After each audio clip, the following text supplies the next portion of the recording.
नमस्कार. आज 9 जुलै 2025 वार आहे बुधवार. लोकसत्ता आणि इंडियन एक्सप्रेस वृत्तपत्र विश्लेषणमध्ये आपलं स्वागत आहे. पहा, ज्या विद्यार्थ्यांनी कालचं न्यूजपेपर वाचलेलं नसेल किंवा आपला व्हिडिओ पाहिला नसेल तर प्लीज पूर्वी तो व्हिडिओ पहा, कारण त्यावरूनच आज काय आहे इंटरलिंकिंग बातम्या आहेत. ओके, तर वृत्तपत्र विश्लेषणाला सुरुवात करूयात. पहिली बातमी, न्यायपालिकेत हस्तक्षेप नको, विधिमंडळातील सत्कारात सरन्यायाधीश भूषण गवई यांचे परखड मत. व सर्वांना माहिती आहे, पहा, कोण सुप्रीम, पार्लिमेंट सुप्रीम की ज्युडिशियरी सुप्रीम, ही डिबेट सध्याला चालू आहे. ओके, व यामध्ये आगीत तेल ओतण्याचं काम कोण करत आहे हे आपल्या सर्वांना माहिती आहे. आता अगदीच आपण कॉन्स्टिट्युशनल पोस्टवरती असल्यानंतर तसे वक्तव्यापासून वाचलं पाहिजे, किंवा तुम्ही पण प्रशासनात गेल्यानंतर पहा कॉन्स्टिट्युशनल पोस्टवरती तुम्ही असणार आहात, बरोबर. UPSC मधून जर तुमचं सिलेक्शन झालेलं असेल किंवा इव्हन MPSC मधून, तर राजपत्रित अधिकारी तुम्ही असता. त्यानंतर कॉन्स्टिट्युशनल या पोस्टवरती असल्यानंतर म्हणजे कॉन्स्टिट्यूशनलाच आपण थोडंसं खाली दाखवणं हे चुकीचं ठरतं. मग त्यावरच आधारित न्यायमूर्ती भूषण गवई यांनी स्टेटमेंट दिलं आहे, पहा, की राज्यघटना सर्वोच्च असून तिने कार्यपालिका, कायदेमंडळ आणि न्यायपालिकेला अधिकार व मर्यादा ठरवून दिलेल्या आहेत. या तीनही संस्थांनी गेल्या 75 वर्षात राज्यघटनेला अभिप्रेत कर्तव्य पार पाडले आहेत. ओके, राज्यघटनेचे जे कर्तव्य आहेत ना, ते योग्य पद्धतीने पार पाडण्यात आले आहेत व हे कर्तव्य अशाच पद्धतीने पुढे पण पार पाडावेत अशी त्यांनी ग्वाही दिलेली आहे. त्यानंतर पुढची बातमी आहे, भारताबरोबर करार. ट्रम्प, आता पहा, भारताचे एक शिष्टमंडळ डोनाल्ड ट्रम्प यांच्यासोबत सध्याला वार्तालाप करत आहे. त्याबद्दल न्यूज येईलच व याबद्दलची जी सविस्तर बातमी आहे ती इंडियन एक्सप्रेसमध्ये चांगल्या पद्धतीने आली, ती कव्हर करणार आहोत आपण. नेक्स्ट न्यूज आहे आवाज मराठीचा. मीरा भाईंदरमधील मोर्चात हजारो नागरिक सहभागी. व अगदीच सर्वांना माहिती आहे काल काय झालं, त्याबद्दल जास्त आपण डीपली जात नाही आहे. नेक्स्ट पुढच्या पेजवरती येऊयात. राष्ट्रीय शैक्षणिक सर्वेक्षणात महाराष्ट्र 8वा. 2021च्या तुलनेत 2024मध्ये सरासरी 3% वाढ. चांगली न्यूज आहे. आता ही जी आकडेवारी आहे, प्लीज मेन्स आन्सर रायटिंगसाठी तुम्ही याचा वापर करू शकता. त्यानंतर नेक्स्ट पेज, देश-विदेश. करार घटिका समीप, भारताबरोबरच्या व्यापारी संदर्भात डोनाल्ड ट्रम्प यांचे संकेत. आता पहा, कालच्या लेक्चरमध्ये आपण पाहिलेलं होतं जपान आणि दक्षिण कोरियावरती 25% कर त्यांनी लादलेला आहे. अगदी त्याच आधारित डायरेक्टली आपण इंडियन एक्सप्रेसला लगेच पाहूनच घेऊयात. तर पहा, 200% फार्मास्युटिकल्स जे आहे, आता पहा भारतामध्ये ओके आघाडीवर कोणत्या सर्व्हिसेस आहेत आपल्याकडे. एक आहे सर्व्हिस सेक्टर, म्हणजे सॉफ्टवेअरचा आहे. ओके, सॉफ्टवेअर आपण जास्त निर्यात करतो. त्यासोबतच पहा कॉल सेंटर. ओके, भारतामध्ये अमेरिकेचे वगैरे कॉल सेंटर आहेत बेंगलोर या ठिकाणी. त्याच्यानंतर आणखीन एक आहे फार्मास्युटिकल. ओके, भारत दुसऱ्या देशांना जास्त एक्सपोर्ट काय करतो, तर पहा एक सर्व्हिस आहे आणि दुसरं आहे फार्मास्युटिकल. मग भारतातून पहा अगदी आफ्रिकन कंट्रीज असू द्यात किंवा अमेरिका असू द्या, या दोन्ही कंट्रीजना काय फार्मास्युटिकल्स म्हणजे जी दवाई आहे ना ती जाते, बरोबर. मग औषधी गोळ्याच्या जातात ना, मग त्यावरती आता डोनाल्ड ट्रम्प यांनी काय संकेत दिले, पहा 200% आम्ही काय लावू तुमच्यावरती कर लावू. हे कोणाला संकेत दिले, भारत देशाला. यासोबतच पहा आता अगदी तर तुम्ही पाहिलात ना, किंवा जमशेदपूर येथून जर आपण स्टीलचं जर उत्पादन घेत असू, ओके, त्यानंतर पहा नॅशनल स्टील अथॉरिटी पण आहे आपल्याकडे. ओके, मग स्टील अथॉरिटी आपल्याकडे ऑलरेडी असताना किंवा आपल्या देशाचा आत्मनिर्भर आपण स्टीलमध्ये ऑलरेडी असताना आपण अमेरिकेमधून घेऊ शकतो का? ओके, आपण अमेरिकेमधून लोहा कशाला घ्यायचा? ओके, मग यासाठी काय होतं पहा, तर आपण अमेरिकेकडून जे लोहा किंवा जे स्टील येणार आहे ना त्यावरती आपण 50% तिथं काय कस्टम ड्युटी लावली आहे, ज्याला आपण टॅरिफ टॅक्स असं म्हणू शकतो. ओके, म्हणजे अमेरिकेमधून इम्पोर्ट केलेलं जे स्टील असेल त्यावरती आपण 50% टॅक्स लावलेला आहे. मग डोनाल्ड ट्रम्प यांच्या रेसिप्रोकल टॅरिफ या पॉलिसीनुसार पहा, जर भारताने स्टीलवरती 50% टॅक्स लावलेला आहे ना, तर आम्ही पण भारतामधून येणाऱ्या कॉपरवरती आम्ही किती 50% टॅक्स लावू, असं त्यांनी निर्णय घेतलेला आहे. फार्मास्युटिकलला त्यांनी पुढल्या वर्षीपासून म्हटलेत की 200% आम्ही तुमच्यावरती टॅक्स लावू, पण आतापासूनच त्यांनी कॉपर आणि ॲल्युमिनियमसाठी 50% चार्ज तिथं करत आहेत. त्याच्यानंतर नेक्स्ट न्यूज पहा, ब्राझीलची व्हिजिटवरती आहेत पंतप्रधान नरेंद्र मोदी. मग स्टेट व्हिजिट याबद्दल देण्यात आलेली बातमी, जी की आपण पुन्हा एडिटोरियलमध्ये वगैरे पाहणारच आहोत, त्यामुळे स्किप करू शकता. नेक्स्ट आहे पहा, FATFने एक निष्कर्ष दिलेले आहेत. पहा, online sites used for terror attacks in Pulwama आणि गोरखनाथ. ओके, गोरखनाथ, त्यानंतर 2019चा पुलवामा हल्ला, ओके, ज्यामध्ये 40 CRPFचे जे जवान शहीद झाले, आणि 2022ची गोरखनाथ येथील घटना, या दोन्ही घटनेमध्ये पहा तर ऑनलाईन साईट्स किंवा अमेझॉन प्लॅटफॉर्मचा तिथे यूज झालेला होता. ओके, आता अमेझॉन प्लॅटफॉर्म जर तुम्ही पाहिलात ना तर ते ऑल ग्लोबल चालतं. ओके, आता अगदी Amazon.in आपल्या भारतासाठी आहे, तर Amazon.com हे US साठी आहे. मग जे आतंकवादी आहेत ना, त्यांनी काय केलं होतं, VPNचा यूज केलेला होता. ओके, VPNचा यूज केल्यानंतर पहा, आपली जी इन्फॉर्मेशन आहे ती डायरेक्टली सर्व्हरला न जाता काय होते पहा, ते पॅकेट स्वरूपात जाते. ओके, आता म्हणजे PAVAN अशा पद्धतीने मी टाईप केलं पहा. ओके, मी टाईप केल्यानंतर जर हे म्हणजे जर VPN जर आपण यूज केलं नाही ना, तर डायरेक्टली सर्व्हरवर जाताना हे PAVAN अशाच स्वरूपात जातं. पण VPNचा जर इथे जर VPNचा मी यूज केलेला असेल तर ह्या पवनवरती काय पहा, एक कोड जातो. ओके, मग हे कोड ना, हे जे सर्व्हर असेल याला तिथे समजत नाही की यांनी काय सर्च केलेलं आहे. अगदी अशाच पद्धतीने त्यांनी वापर केला आहे अमेझॉन सर्व्हिसेसचा, किंवा जे ऑनलाईन प्लॅटफॉर्म्स आहेत जसं पेमेंटसाठी पण त्यांनी याचा वापर केला पहा. ओके, VPNच त्यांनी यूज करून हे सर्व कारनामे त्यावेळेस त्यांनी केले आहेत. व पुलवामा आणि गोरखनाथ येथे जे हल्ले झालेले होते त्यामध्ये VPNचा इथं सर्रास यूज आपल्याला पाहता येतो. मग यालाच अनुसरून FATFने म्हटलेलं आहे की याला स्टेट स्पॉन्सर हे अटॅक होते. आता कोणतं स्टेट स्पॉन्सर हे माहिती नाही आहे. ओके, पाकिस्तान यामध्ये होता का याचा हात त्यांनी तिथे सांगितलेलं नाही आहे. FATFच्या लिस्टनुसार फक्त त्यांनी एवढंच म्हटलेलं आहे की ऑनलाईन साईटचा तिथे वापर झालेला होता व त्यामध्ये VPNचा वापर करण्यात आलेला आहे व अमेझॉनवरून जे साहित्य आहे ते मागवण्यात आलेलं होतं भारतामध्ये. ओके, एवढंच त्यांनी म्हटलेलं आहे. परंतु स्टेट स्पॉन्सर पण आहे असं त्यांनी म्हटलेलं आहे. पण कोणत्या स्टेट स्पॉन्सरनुसार हे पुलवामा आणि गोरखनाथ इथे हल्ला झालेला होता हे याबद्दल त्यांनी स्पष्टता दिलेली नाही आहे. ओके, मग आता हा प्रश्न, आता हे तर फेवरेट टॉपिक आहे, मान्य आहे, पुलवामा 2019ला झालेला आहे ते सर्व ठीक आहे. पण याला अनुसरून आता प्रश्न कसा विचारला जाऊ शकतो पहा. आता अगदीच पहलगाम पण झाला, त्यामध्ये पण असे काही अँगल नक्की निघू शकतात. पण याच्या व्यतिरिक्त पहा, मे 2023 मध्ये भारत सरकारने एक गाईडलाईन इश्यू केली.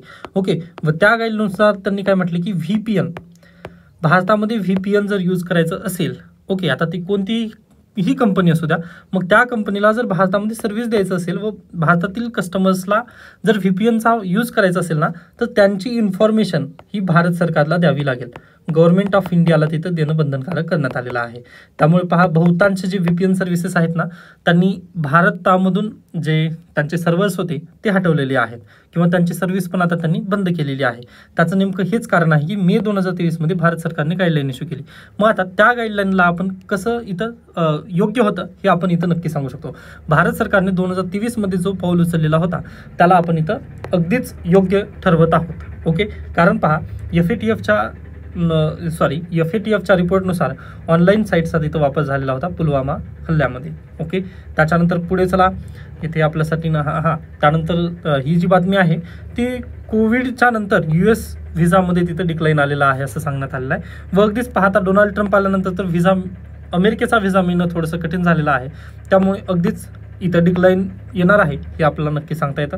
त्याच्यानंतर परत आपण लोकसत्ता वृत्तपत्राकडे जाऊयात, कारण हा वृत्तपत्र राहिलेला आहे. नेक्स्ट आहे पहा दुसरी न्यूज, कामगार संघटनांचा आज भारत बंद. ओके, आता यामध्ये देण्यात आलेत पहा कोणत्या कामगार संघटना आहेत. तर हे बेसिकली कशाच्या विरोधात आहे तर पहा, कामगार कायदे, त्यानंतर भारत सरकारची खाजगीकरणाची जी पॉलिसी आहे, त्यानंतर कोऑपरेट जे स्ट्रक्चर आहे त्याबद्दलची ही पॉलिसीला विरोध करण्यासाठी संपूर्ण कामगार संघटनांचा आज भारत बंद तिथं करण्यात येत आहे. नेक्स्ट आहे स्थानिक महिलांनाच नोकऱ्यांमध्ये आरक्षण. नितीश कुमार यांनी 35% आरक्षणाची पॉलिसी लागू केलेली आहे बिहारमध्ये. व पहा, अगदी आज घडला जर तुम्ही महाराष्ट्र राज्यामध्ये जरी पाहिलात तर अगदी महाराष्ट्र राज्यातील जे सदस्य असू द्यात किंवा MPSC असू द्यात तिथं महिलांसाठी विशिष्ट आरक्षण आहे. बरोबर, अगदी त्याच धर्तीवर पहा बिहारमध्ये पण स्थानिक महिलांना तिथं आरक्षण देण्यात येणार आहे. ओके, व अगदी पहा, आपलं जे आर्टिकल 15 आणि 16 आहे त्यामध्ये एक्सेप्शन देण्यात आलेले आहेत की महिलांसाठी किंवा जे SC STs आहेत त्यांसाठी आपण काय करू शकतो, आरक्षणाची तरतूद करू शकतो. त्यामुळे याला जरी चॅलेंज करण्यात आलं हायकोर्ट किंवा सुप्रीम कोर्ट तरी अगदी हे योग्य आहे असं आपण इथं बेसिकली सांगू शकतो, कारण ते बेसिक स्ट्रक्चरच्या अंतर्गतच आहे. ओके, त्यामुळे याला जास्त डीपली वगैरे तुम्ही जाऊ नका. फक्त एवढं लक्षात ठेवा, सरळ सेवेला प्रश्न येऊ शकतो की नुकतंच कोणत्या राज्याने महिलांसाठी 35% आरक्षणाची तरतूद केली आहे, तर ते कोणतं आहे, बिहार राज्य आहे. ओके, हा पॉईंट महत्त्वाचा आहे. डन, पुढे चला. नेक्स्ट आहे विरोधी पक्षनेता निवडीत टाळाटाळ, विधानसभा अध्यक्षांवर आरोप करीत विरोधकांचा सभात्याग. आता समस्या अशीच आहे पहा, आता 23 जुलैपासून काय पार्लिमेंटचं सेशन पण चालू होणार आहे. मग तिथे पण डेप्युटी स्पीकर बद्दल आपल्याला काय सवाल केले जाऊ शकतात. मग डेप्युटी स्पीकर बद्दल पण आपल्या भारतीय संविधानामध्ये दिलेला आहे की बा तुम्ही ॲज सून ॲज पॉसिबल तुम्हाला काय करायचं आहे, डेप्युटी स्पीकर निवडायचा आहे. आता तुम्ही 2019 ते 2024ची जर पार्लमेंट पाहिलात तर त्यामध्ये डेप्युटी स्पीकरच नव्हता, म्हणजे लोकसभेचा उपसभापती म्हणतो. ओके, लोकसभेचा उपसभापती तिथं पदच देण्यात आलेलं नव्हतं. पण आपल्या भारतीय संविधानामध्ये तर तरतूद आहे, मग ती कॉन्स्टिट्युशनल पोस्ट पूर्णतः व्हॅकंट सोडण्यात आली होती. पहा, आता अगदी UPSC याबद्दल प्रश्न विचारला जाऊ शकेल. पहा, ओके, त्यामुळे थोडंसं तुम्ही स्पीकर त्यानंतर लीडर ऑफ ऑपोजिशन या गोष्टींना थोडंसं एकदा आपल्या M. लक्ष्मीकांत सरांच्या पुस्तकामधून वाचून घ्या तुम्ही थोडं. ओके, तर 2019 ते 24 पर्यंत ही पोस्ट डायरेक्टली व्हॅकंट होती. मग आपल्या भारतीय संविधानात तरतूद आहे का याबद्दल? तर बिलकुल आहे. व त्यामध्ये पॉईंट हा आहे की ॲज सून ॲज पॉसिबल ती पोस्ट भरण्यात यावी. मग इथं सर्व घोळ कशाचा आहे तर टाईमलाईनचा घोळ आहे. पहा, ओके, आता राज्यपालांनी आर्टिकल 200 नुसार राज्यपालांनी कन्सेंट द्यावं, पण कधी द्यावं याबद्दल तिथं मग कधी द्यावं याबद्दल टाईमलाईन आहे का तर बिलकुल टाईमलाईन नाही. मागच्या महिन्यामध्ये सुप्रीम कोर्टाने त्याला इंटरव्हेन करून काय केलेलं आहे पहा, 3 महिन्यांचा तिथं कालावधी देण्यात आलेला आहे. मग यालाच अनुसरून पहा, प्रेसिडेंट ऑफ इंडिया यांनी 14 प्रश्न सुप्रीम कोर्ट याला विचारलेली आहेत की बा आम्हाला तुम्ही उत्तर द्या की आम्हाला खरंच ते 3 महिन्याचं टाईमलाईन वगैरे आहे का. ओके, तर पाहूयात काय होतं त्याबद्दल पण. म्हणजे आता सुप्रीम कोर्टने जर कॉन्स्टिट्युशनल बेंच बसवली व ते बसवतील असं आपला प्राथमिक दृष्ट्या सांगता येतं. नेक्स्ट न्यूज आहे अमेरिकी आर्थिक बंकर बस्टर रोखण्यासाठी. आता मी वृत्तपत्र विश्लेषणाच्या सुरुवातीलाच काय म्हटलं होतं की सर्वांनी कालचा व्हिडिओ एकदा पाहून घ्या किंवा कालचं न्यूजपेपर तरी तुम्ही वाचणं मस्ट होतं. तर त्याचं नेमकं कारण सांगतो. काल बोलत असताना मी काय म्हटलं होतं की आपण इराणकडून पूर्वी काय घ्यायचं, ऑइल घ्यायचं. ओके, मग इराणकडून ऑइल घेत असताना त्यावेळेस डोनाल्ड ट्रम्प यांना आला राग. त्यांनी म्हटले की नाही, तुम्ही इराणकडून ऑइल वगैरे घ्यायचं नाही, कारण आम्ही इराणवरती काय करणार आहोत, सँक्शन टाकणार आहोत. का तर न्यूक्लिअर बॉम्ब ते बनवत आहेत. व आता पण सध्याला पहा, इराणचा इश्यू नेमका तोच आहे की तो न्यूक्लिअर बॉम्ब बनवत आहे असं त्यांचं मत आहे. व त्यामुळे त्यांनी पहा बंकर बस्टर्सचं तिथं वापर करण्यात आला आहे अमेरिकेकडून इराणवरती. ओके, मग यामुळेच पहा जे नेतन्याहू आहेत त्यांनी डोनाल्ड ट्रम्प यांना नोबेल पारितोषिक मिळावं अशी शिफारस नोबेल समितीला त्यांनी केलेली आहे. म्हणजे Nobel peace prize Donald Trump यांना मिळावं अशी अगदीच पाकिस्तानने पण त्यानंतर नेतन्याहू या दोघांनी पण तिथं मागणी केलेली आहे. म्हणजे आता हे थोडंसं तेवढंच फनी पण आहे. पहा, कारण नेतन्याहू हेच आहेत कारणीभूत सध्याला म्हणजे जे जागतिक अशांतता जी आहे मिडल ईस्टमध्ये त्याचं नेमकं कारणच नेतन्याहू आहेत. व त्यांनी आता म्हणत आहेत की पीस प्राइज कोणाला, डोनाल्ड ट्रम्प यांना द्यावं. म्हणजे अगदी चोराच्या उलट्या बोंबा ज्या पद्धतीने असतात अगदी तसं आहे हे सध्याला. पण ठीक आहे, त्यांनी म्हटलं ठीक आहे, असतील कदाचित ते पीस प्राइजसाठी कॅपेबल. ओके, तर पहा तिथे जास्त त्याबद्दल न जाता आपण काय करायचं आहे, इराणबद्दल थोडंसं बोलूयात. तर 2018च्या पूर्वी आपण काय इराणकडून ऑइल इम्पोर्ट करायचो. ओके, म्हणजे पेट्रोल डिझेल जे आहे नॅचरल गॅस ते आपण इराणकडून घ्यायचो व इराणला आपण पहा आपल्या करन्सीमध्ये तिथं काय देवाणघेवाण व्हायची. ओके, म्हणजे डॉलरचा तिथं आपल्याला नो टेन्शन होतं. बरोबर. व कालच्या लेक्चरमध्ये डोनाल्ड ट्रम्प हे का रागवून आहेत ब्रिक्सवरती याबद्दल पण बोलत असताना मी म्हटलेलं होतं पहा की ब्रिक्सने जर ब्रिक्स पे उपयोगात आणलं तर काय होईल, डॉलरचं जे उपयोग आहे ना ते कमी होईल किंवा डॉलरचं महत्त्व कमी होईल. डॉलरचं महत्त्व किंवा डॉलरची मागणी कमी जर झाली तर USAची ऑटोमॅटिकली मागणी कमी होईल. व जे स्वतःला सुपर पॉवर म्हणतं USA ते थोडंसं म्हणजे त्याच्याकडे कोणी पाहणार नाही, कारण आज सध्याला आपण काय डॉलरचीच धमकी आहे ना आपल्याला. ओके, उद्या जर आपण डायरेक्टली आपल्या करन्सीमध्ये देवाणघेवाण करत असू तर आपल्याला कोणाची भीती असणार नाही. मग ती पहा 2018लाच आपण काय इराणसोबत आपल्या रुपयामध्ये तिथं देवाणघेवाण करायचो. पण इराण हा न्यूक्लिअर डील करत आहे किंवा न्यूक्लिअर बॉम्ब बनवत आहे या कारणानिमित्त इराणवरती सँक्शन लावण्यात आले. व 2019 पासून आपण काय केलं पहा, तर इराणसोबतचा जे पेट्रोलियमचे जे डील्स वगैरे होते ते आपण तिथं काय बंद करण्यात आले. व आपण एक चहाबहार पोर्ट बांधत होतो पाकिस्तानला आपण टॅकल करण्यासाठी, त्यासोबतच चायनाला आपण टॅकल करण्यासाठी आपण काय केलं, इराणमध्ये चहाबहार पोर्ट बांधलं. ओके, मग त्याचं अर्धवट काम आपल्याला तेव्हाच सोडून द्यावं लागलं होतं. मग 2022मध्ये परत एकदा आपण काय केलं पहा, चहाबहार पोर्टचं पूर्णतः काम तिथं संपवलेलं होतं. म्हणजे आपले मिनिस्टर पण तिथे व्हिजिटला गेलेले होते. ओके, व त्यावेळेस मी सांगितलेलं पण होतं की चहाबहार पोर्ट आपल्यासाठी का महत्त्वाचा आहे. बरोबर. तर पहा मग अशा पद्धतीने इराण आपल्यासाठी सिग्निफिकन्स होता. डन, इथपर्यंत तुम्हाला लक्षात आलं. मग त्याच्यानंतर पहा 2019ला आपल्यावरती सँक्शन आल्यानंतर पहा आपण काय केलं, कुणाकडे गेलो, रशियाकडे गेलो. आपला ओल्ड फ्रेंड आहे, ओके, त्यामुळे आपण बेस्ट फ्रेंडकडे नक्कीच गेलो व त्याला म्हटलं की बा आता इराणवरती तर सँक्शन आलेले आहेत व तूच आम्हाला ऑइल तू आम्हाला ऑइल देऊ शकतोस का? यस म्हटलं त्यांनी. रशियाने ऑइल आपल्याला सप्लाय करण्याला चालू केलं. पहा मग रशियाने पण काय केलं, 2022ला युक्रेनवरती हल्ला केला. मग रशियाने युक्रेनवरती हल्ला केल्यानंतर 2022मध्ये युएसएने रशियावरती सँक्शन लावले. पहा युएसएने रशियावरती सँक्शन लावले की तुम्ही आजपासून म्हणजे 2022मधून म्हणजे अगदीच आपण कन्सिडर करूया 23 फेब्रुवारी किंवा 22 फेब्रुवारीला रशियाने युक्रेनवरती हल्ला केला होता पहिल्यांदा. मग त्यालाच नंतर 1 मार्च 2022 पासून रशिया डॉलरचा उपयोग करू शकणार नाही, ओके, किंवा डॉलरसाठीची जी स्विफ्ट प्रणाली आहे SWIFT. आता ही स्विफ्ट प्रणाली काय आहे प्लीज एकदा तुम्ही इकॉनॉमिक्सच्या लेक्चरमध्ये एकदा पाहून घ्या. तर स्विफ्ट प्रणालीचा किंवा डॉलरचा उपयोग रशिया करू शकणार नाही असं डायरेक्टली सँक्शन लावलं रशियावरती युएसएने. मग रशियावरती तशा पद्धतीने सँक्शन लागल्यानंतर रशियाचा व्यापार कोणासोबत चालू होता, अगदीच भारतसोबत. पहा इंडिया, त्याच्यानंतर चायना, ओके. मग ह्या दोन मोठ्या व्यापाऱ्यांसोबत या दोन मोठ्या बाजारपेठांसोबत रशियाचा व्यापार चालू होता. मग त्यावेळेस लगेच त्यांनी नरेंद्र मोदी यांना फोन केले, पुतिन यांनी, किंवा आमच्यावरती आता सँक्शन लागलेले आहेत, आम्ही डॉलरमध्ये व्यवहार करू शकणार नाही.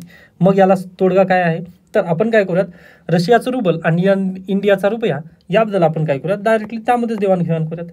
मग भारताने पण म्हटलं ठीक आहे चालेल ना, कारण पहा $1 इज इक्वल टू जर $87 आपल्याला तिथं द्यावं लागत, $1 इज इक्वल टू $87 जर तिथं द्यावे लागत असतील तर ते आपल्यासाठी पण योग्य नाही ना. त्यामुळे आपण काय केलं, पहा डायरेक्टली इंडिया आणि रशियाचा करार झाला व आपण आपल्या डोमेस्टिक करन्सीमध्ये काय करत आहोत, पाहता सध्याला व्यापार करत आहोत. मग हे ज्यावेळेस युएसएला समजलं तो आणखीन आग बबुला झाला. म्हणजे डोनाल्ड ट्रम्प हे आणखीन थोडंसं भडकले की हे स्वतःची करन्सी तिथं लॉन्च करत आहेत. मग त्यातलाच पुढे जाऊन पहा ब्रिक्स आलं व लास्ट इयरला ब्रिक्समध्ये अशा काही घटना झाल्या की तिथं म्हणजे आपण वेस्टर्न कंट्रीज जे आहेत त्यांचं जे सिग्निफिकन्स आहे त्याला आपण हाणून पाडूयात, किंवा G7 ज्या कंट्रीज आहेत त्यांचं आपण जास्त खपवून न घेता आपण स्वतःची करन्सी तिथं लॉन्च करूयात, ब्रिक्स पेरी नावाची, असं म्हणत त्यांनी थोडंसं तिथं एक चर्चा काढली. मग लगेच हे डोनाल्ड ट्रम्प यांना समजल्यानंतर डोनाल्ड ट्रम्प यांनी लगेच काय केलेत पहा, की तुम्ही जर ब्रिक्स पे उपयोगात आणलात तर आम्ही तुमच्यावर किती 100% तिथे टॅरिफ लावू, असं त्यांनी लास्ट इयरला सांगितलं होतं. त्यानंतर जानेवारी 2025 पासून ज्यावेळेस त्यांचा कार्यभार चालू झाला की लगेच त्यांनी मार्चमध्ये पहा एक कायदा तयार केला, ओके, किंवा एक पार्लमेंटमध्ये बिल त्यांनी ठेवलेला आहे, रशिया निर्बंध कायदा 2025, ओके. मार्च महिन्यामध्ये हे बिल पार्लमेंटमध्ये ठेवण्यात आलेलं आहे पहा, व एका सभागृहाकडून ते मंजूर झालेलं आहे, दुसऱ्या सभागृहाकडे आणखीन जायचं आहे.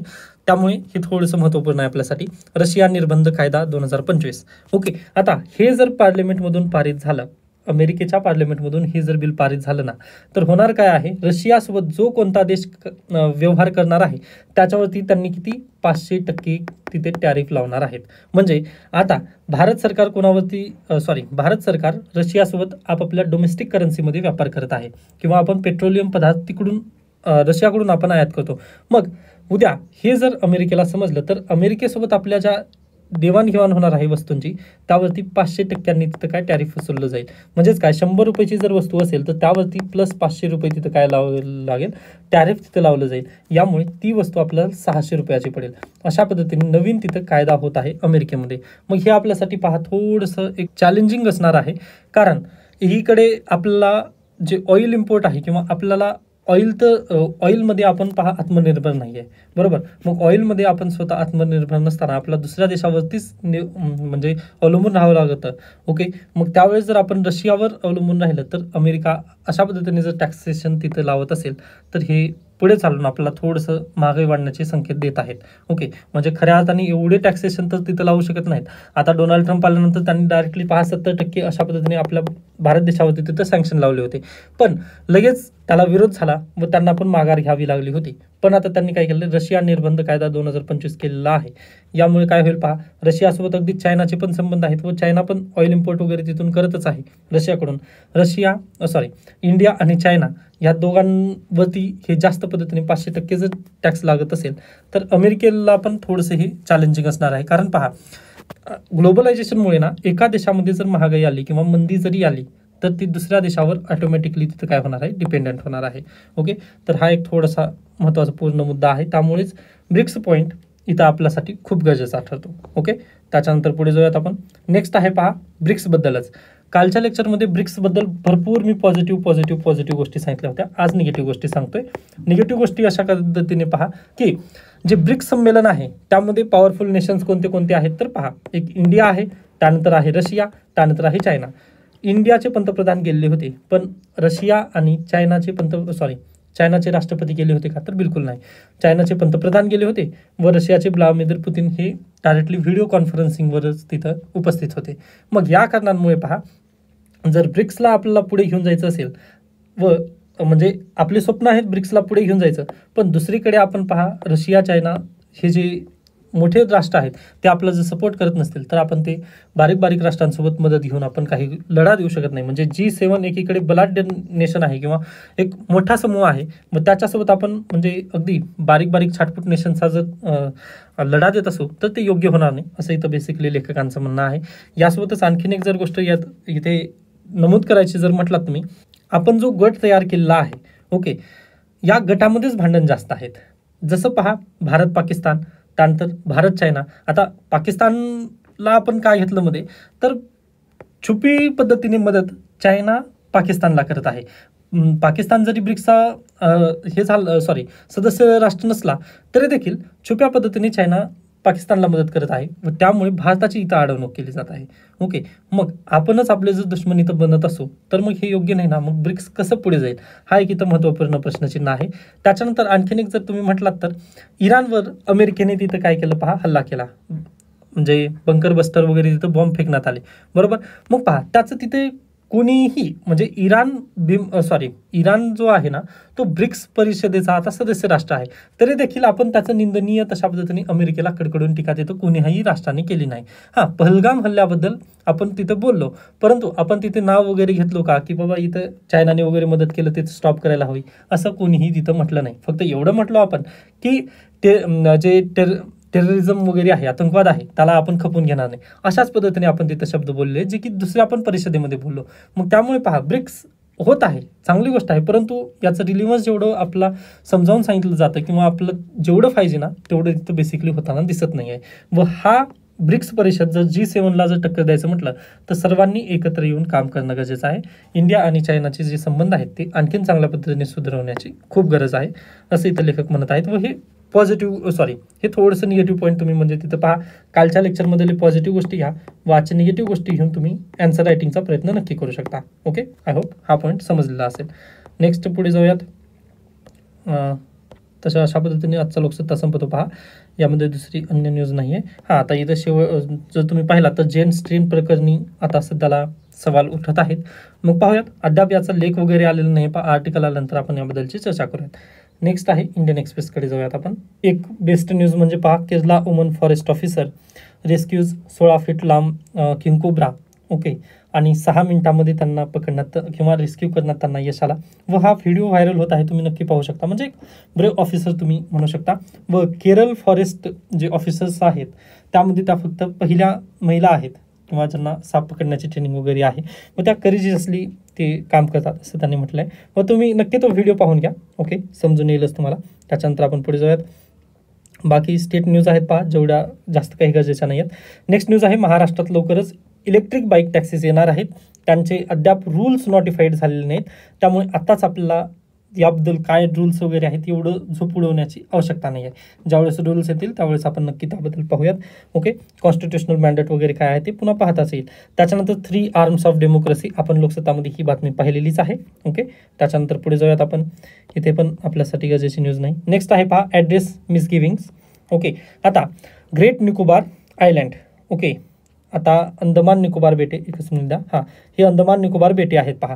मग अंदमान निकोबार बेटेवरती सगळ्यात शेवटचा जो टोक आहे ना एकदम साऊथर्न, तिथे सध्याला काय पहा, ग्रेट निकोबार आयलँडवरती तिथे स्ट्रॅटेजिक आता इव्हेंट किंवा स्ट्रॅटेजिक डेव्हलपमेंट तिथं करण्यात येत आहे. ओके, मग त्याला थोडंसं कन्सर्न उचललं जात आहे, कारण तुम्हाला माहिती आहे अंदमान निकोबार बेटे जे आहेत ना त्यावरती PVTGs राहतात. ओके, म्हणजेच काय, हे अगदीच अतिमागास जे ट्राईब्स आहेत किंवा अतिमागास आदिवासी जे आहेत ना ते ग्रेट निकोबार आणि अंदमानमध्ये राहतात. ओके, मग वास्तव्यास असताना आपण तिथे काय करत आहोत पहा, विकास करणार आहोत, स्ट्रॅटेजिक डेव्हलपमेंट तिथं करणार आहोत. मग स्ट्रॅटेजिक डेव्हलपमेंट केल्यानंतर बेसिकली ग्रेट निकोबार बेटावरती कोणती आदिवासी जमात आढळते, तर शॉम्पेन पीपल. ओके, प्लीज आदिवासी जमातीचं नाव लक्षात ठेवा, शॉम्पेन.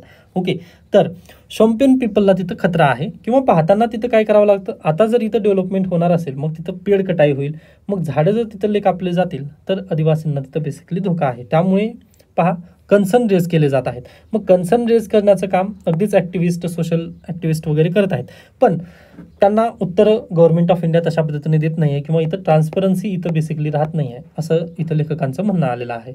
मग यामध्ये त्यांनी पहा RTI टाकण्याचा प्रयत्न केला. मग RTIला गव्हर्नमेंट ऑफ इंडियाने उत्तर दिलं नाही की बा इथं आम्ही काय करणार आहोत, तर एक स्ट्रॅटेजिक डेव्हलपमेंट करणार आहोत, फक्त एवढंच त्यांनी उत्तर दिलेलं आहे. मग आता या स्ट्रॅटेजिक डेव्हलपमेंटमध्ये त्यांनी काय करणार आहेत पहा, एक डिफेन्स किंवा इंडियन नेव्हीचं तिथं एक बेस तयार करणार आहेत. त्यासोबतच पहा एक पोर्ट पण तिथं बांधला जाणार आहे, जेणेकरून पहा आज घडीला आपल्याला पोर्ट उपलब्ध नाही आहे, डायरेक्टली आपल्याला कोणाची मदत घ्यावी लागते, श्रीलंकाची मदत घ्यावी लागते. ओके, जर एखादे मोठं जहाज जर आलेलं असेल आपला म्हणजे व्यापारासाठी किंवा म्हणजे अगदी कंटेनर घेऊन जर एखादं मोठं जहाज जर आलं ना, आपल्याकडे तेवढं मोठं हे नाही आहे, बंदर नाही आहे पहा. मग आपण काय करतो, बेसिकली आपण श्रीलंकाची मदत घेतो. मग त्याच्यानंतर अगदी JNPTला किंवा विशाखापट्टणम या सर्वांकडे आपण काय करतो पहा, कंटेनर छोट्या छोट्या जहाजमध्ये भरून पाठवत असतो. मग त्यासाठी ग्रेट निकोबार आयलँड जे आहे तिथं आपल्यासाठी एक ब्रेक पॉईंट पण असेल असं गव्हर्नमेंट ऑफ इंडियाचं म्हणणं आहे. ओके, एक पॉईंट आहे डिफेन्सचा, दुसरा आहे पोर्टचा आणि तिसरा पॉईंट आहे पहा हॉटेलचा, हॉटेल टुरिझम. ओके, म्हणजे तिथे बीच आहेत, त्यानंतर अगदीच निसर्गरम्य वातावरण आहे, यामुळे तिथं हॉटेल्स पण तिथं बिल्डअप केले जाणार आहेत. यामुळे प्रॉब्लेम काय होणार आहे पहा, आता हे दोन ठीक आहे, एक डिफेन्स सेक्टर त्यानंतर एक पोर्ट सेक्टर आपण मान्य करूयात, पण तिसरं जे सेक्टर आहे ना हॉटेल्स किंवा जे टुरिझम आहे ना, यामुळे आदिवासी पीपलला तिथं काय धोका निर्माण होणार आहे पहा. ओके, कारण म्हणजे अगदी पाय पसरत ही डेव्हलपमेंट खूपच जास्त होईल, हे एक कारण तिथं बेसिकली दर्शवलं जात आहे. व NGTने पहा एक कमिटी स्थापन करण्याचं काय दिलं होतं, सल्ला दिला होता, बरोबर. मग NGTने कमिटी जी स्थापन केली म्हणजे NGTने पहा नॅशनल ग्रीन ट्रिब्युनल. ओके, यांनी मिनिस्ट्री ऑफ एन्व्हायरमेंट यांना त्यांनी काय म्हटलं किंवा तुम्ही हाय पॉवर कमिटी तिथं बसवणं गरजेचं आहे. हाय पॉवर कमिटी जे की रिकमेंड करेल की इथं कोणते चॅलेंजेस येतील, जसं की शॉम्पेन ट्राईबला पण तिथं धोका आहे, त्यानंतर जे आपले कोरल रिफ्स आहेत तिथे पण त्यांना धोका निर्माण होणार आहे जर तुम्ही ग्रेट निकोबार आयलँडचं विकास केला तर, बरोबर आहे. मग हाय पॉवर कमिटी त्यावेळेस बसली, त्याचे रिकमेंडेशन पण आलेले आहेत, पण ते पब्लिकली ओपन करण्यात आलेले नाही आहेत. ओके, मग आता त्या कमिटीने कोणते रिकमेंडेशन केलेत हे आपल्याला माहिती आहेत का, तर बिलकुल माहिती नाहीत. मग हे थोडंसं इथं ट्रान्सपरन्सी नाही आहे. मी आत्ताच म्हटलं ना पॉईंट की इथं ट्रान्सपरन्सी नाही आहे. विकास होऊ द्या, परंतु ट्रान्सपरन्सीमध्ये होऊ द्या विकास, की तिथं नेमक्या कोणत्या गोष्टी होत आहेत. आता हॉटेल्स, फक्त तुम्ही एक हॉटेल बांधणार असाल तर ठीक आहे, परंतु तुम्ही जर तिथं म्हणजे एका परमिशन खाली जर तुम्ही 10 हॉटेल बांधलात तर ते किती घातक आहे. मग यासाठीच ही रिपोर्ट जी आहे ती पब्लिकली होणं गरजेचं आहे असं त्यांचं मत आहे. आता तुम्हाला आपल्या UPSCसाठी पॉईंट कोणते लक्षात ठेवायचे आहेत, तर शॉम्पेन ट्राईब हे पॉईंट लक्षात ठेवायचं आहे. UPSC डायरेक्टली प्रश्न विचारू शकेल. आणि त्यासोबतच कोणता आहे, ग्रेट निकोबार आयलँड. त्यानंतर आता इथले तुम्हाला काय नॅशनल पार्क्स वगैरे पाठ करायचे आहेत, म्हणजे अगदी सोपे आहेत ते, म्हणजे लगेच तुम्हाला लक्षात येऊन जातील. पहा बे शेवटी लागलेला आहे ते नॅशनल पार्क, ते प्लीज एकदा तुम्ही पाहून घेऊ शकता. ओके, नेक्स्ट आहे पहा पीस इज द प्राईज. आता आपण आत्ताच पाहिलं ना नेतन्याहू, व मी बोलता म्हटलं पण की मिडल ईस्टमध्ये जर कोणी व्यक्ती असेल ज्यांनी म्हणजे अशांततेला कारणीभूत आहेत तर नेतन्याहू आहेत, व त्यांनीच पीस प्राईजची मागणी केलेली आहे. पहा, व गाझामध्ये आजपर्यंत किती किलिंग्स वगैरे झालेली असेल तर इथं दिलेली आहे पहा आकडेवारी, म्हणजे मागच्या 21 महिन्यापासून तिथे पहा फायरिंग वगैरे चालू आहे, बरोबर. मग यामध्ये पहा 57,000 पॅलेस्टियन पीपल तिथं मृत झालेले आहेत, व यासोबतच 2 मिलियन पीपल जे आहे, ओके, 2 मिलियन एवढी जी लोकसंख्या आहे ना त्यांना स्थलांतर करावं लागलेलं आहे. ओके, व त्यासोबतच पहा बालकांचं पण तिथं जास्त निधन झालेलं आहे, त्यासोबतच जर्नलिस्टचं पण तिथं निधन आहे. व असं असताना देखील पहा यांना पाहिजे पीस प्राईज नेतन्याहू. ओके, ठीक आहे, म्हणजे गजब फकिरी आहे असं तुम्ही म्हणू शकता. ओके, त्याच्यानंतर it's not just about a voter list. कालचं लेक्चर प्लीज तुम्ही पाहून घ्या. SIR मध्ये काय गोष्टी आहेत हे मी काल डिटेलमध्ये सांगितलं आहे. Special intensive revision Yogendra Yadav सरांनी हा लेख लिहिलेला आहे पहा. व अगदी मी त्यामुळेच म्हणतो, आता मला म्हणजे न्यूजपेपर पाहिल्यानंतर किंवा एखादा आर्टिकल वाचल्यानंतर याला म्हणायचं काय आहे व याचे प्रेडिक्शन काय असणार आहेत हे अगदीच समजून येत आहेत. व काल जे आपण प्रेडिक्शन वगैरे केलं होतं ना, अगदी ते आता इथं या आर्टिकलमध्ये दिलेले आहेत पहा. इथं समरी जर तुम्ही पाहिलात ना तर पहा, संजना, पूजा आणि नेहा 18 वयाची आहे ती. ओके, मग त्यांना माहिती नाही आहे की त्यांच्या पॅरेंट्सची नावं 2003च्या लिस्टमध्ये आहेत व त्यांच्याकडे डॉक्युमेंट आहेत का, हा प्रश्नचिन्ह आहे. व त्यांच्याकडे जर डॉक्युमेंट नसतील त्यांच्या आईवडिलांकडे, तर ते पण तिथे पहा सिटीझनसाठी तिथं पात्र नाही आहेत किंवा म्हणजे त्यांच्यावर तिथं प्रश्नचिन्ह उपस्थित केले जाणार आहेत. ओके, म्हणजे हे काय आहे, छुपी NRC पद्धत तिथं चालू आहे. ओके, व आज 9 तारीख आहे, उद्या 10 तारीख सुप्रीम कोर्टामध्ये याची काय आहे म्हणजे उद्या सुनावणी आहे. पाहूयात उद्या काय होईल. यावरून एवढंच सांगायचं आहे पहा की तुम्ही राईट ट्रॅकवरती आहात. माझे जर लेक्चर तुम्ही पाहत असाल ना तर निश्चिंत राहा, बातमी मी सुटू देणार नाही. ओके, त्याच्यानंतर आपण पुढे जाऊयात. इन काउंटिंग सीझन नितीश, हे आपण 35% कोटा आपण पाहिला ना आत्ताच. ओके, स्किप करू शकता. पुढे चला. त्यानंतर येतं UNFCCC. आता ही क्लायमेट चेंज संदर्भाची प्रोसिजर आहे पहा, UNFCCC. ओके, आता हे नेमकं काय आहे तर पहा, international treaty adopted at the earth summit in Rio D Janeiro किती 1992. मला सांगा, काल पण आपण रिओ डी जेनेरिओ याचं काहीतरी रेफरन्स वाचलेलं होतं. कशा संदर्भात? ब्रिक्स 2025 संदर्भात. आठवते? ब्रिक्स 2025 कुठं भरली होती? Rio D Janeiro. आता अगदीच अर्थ समिट कधी झाली होती? 1992. हा पॉईंट लक्षात ठेवा. सरळ सेवेला हा प्रश्न विचारला जाऊ शकतो किंवा इव्हन MPSCला पण हा प्रश्न विचारला जाऊ शकतो. आता UPSCसाठी कोणता प्रश्न विचारला जाईल तर पहा, हे आहे. कुठे गेला? क्योटो प्रोटोकॉल 1997, पॅरिस ॲग्रीमेंट 2015 आणि Sharm el Sheikh implementation plan 2022. Okay, दुबईमधलं आहे हे, तर लक्षात ठेवायचे आहेत. तर याबद्दल प्रश्न विचारले जातील. हे प्लीज स्क्रीनशॉट काढून ठेवा व तुम्हाला हे पॉईंट लक्षात ठेवायचे आहेत. त्याच्यानंतर पहा, UNFCCC म्हणजे जे क्लायमेट चेंजची COP30 भरते पहा, दरवर्षी भरते COP30, तर ती यावर्षी कुठं भरणार आहे? ब्राझील. ओके, हा पण पॉईंट तुम्हाला लक्षात ठेवायचा आहे. व मी इथं आणलेलं पण आहे पहा, ब्राझील येथील बेलन या शहरामध्ये COP30 ही परिषद भरणार आहे. व यावर्षी 2025चा UPSCचा प्रश्न पण आलेला आहे पहा. सॉरी, COP29 बद्दल हा प्रश्न आलेला होता. त्यामुळे अगदीच यावर्षीची परिषद नोव्हेंबर महिन्यामध्ये भरेल ब्राझील बेलेन या शहरामध्ये. तोपर्यंतच्या सरळ सेवा एक्झाम आहेत ना, त्यावर हा प्रश्न विचारला जाऊ शकतो की 2025ची COP30 ही कुठं भरणार आहे. त्यासोबतच क्योटो प्रोटोकॉल 1997, पॅरिस ॲग्रीमेंट 2015 आणि Sharm el Sheikh implementation plan 2022. आता याच्या व्यतिरिक्त पहा, हे प्रोटोकॉल जे आहेत ना, हे कशा संदर्भात आहेत तर क्लायमेट चेंज संदर्भात आहेत. Climate change. आता आणखीन एक COP असतं, आणखीन एक COP असतं पहा, ते कशासाठी असतं? बायोडायव्हर्सिटीसाठी असतं. बायोडायव्हर्सिटी. ओके, तर हे 2 पॉईंट लक्षात ठेवायचे आहेत. क्योटो प्रोटोकॉल पॅरिस ॲग्रीमेंट 2015चा आहे पहा, जिथूनच सस्टेनेबल डेव्हलपमेंट गोल्स वगैरे लागू झालेले आहेत. आणि शर्म एल शेख हे 2022 आहे. ओके, हे संपूर्ण कशा संदर्भात आहे? क्लायमेट चेंज संदर्भात आहे. जे पॉईंट इथं देण्यात आलेले आहेत त्याचं अगदीच समरी चांगल्या पद्धतीने मी इथं देण्याचा प्रयत्न केला आहे. ओके, तर हे झालं UNFCCC बद्दलचं. त्याच्यानंतर आपण पुढे जाऊयात. वर्ल्ड न्यूज आहेत, जास्त काही आपल्यासाठी गरजेच्या नाही आहेत पहा. ओके, जे आपण पूर्वी पाहिलेलं आहे तेच बातमी इथं दिलेले आहेत. स्पोर्ट्स न्यूज आहेत. तर अशा पद्धतीने आता इथं आपण थांबूयात. याबद्दल काही शंका, काही सजेशन असतील तर नक्की सांगू शकता. त्यानंतर ही सिरीज कंटिन्यू ठेवायची आहे का, प्लीज मला कमेंट सेक्शनमध्ये रिप्लाय देत चला. ओके, धन्यवाद.